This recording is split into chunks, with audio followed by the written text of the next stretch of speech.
High বন্ধুরা, আমি আজকে একটা পুঁই শাক করবো শুধু পেঁয়াজ দিয়ে। মাছের মাথা মতো দেবো না। তাহলে কী দিলাম, পাঁচফোড়ন দিয়ে দিলাম। পাঁচফোড়ন হয়ে গেছে, পেঁয়াজটা দিয়ে দিচ্ছি। রসুন আর কাঁচা লঙ্কা দিয়ে দিলাম,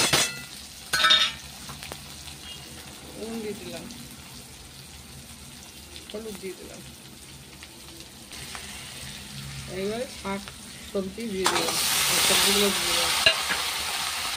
দেখুন চিনি দিয়ে দিলাম। এখন চাপা ঢাকা দেবো, আর কিছু করতে হবে।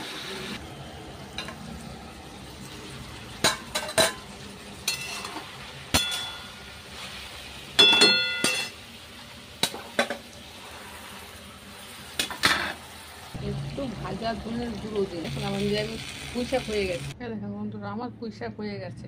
পেঁয়াজ, রসুন, লঙ্কা দিয়ে, আলু আর বেগুন দিয়ে, কুমড়ো কিছু নেই, যা গজাস তাই দিয়ে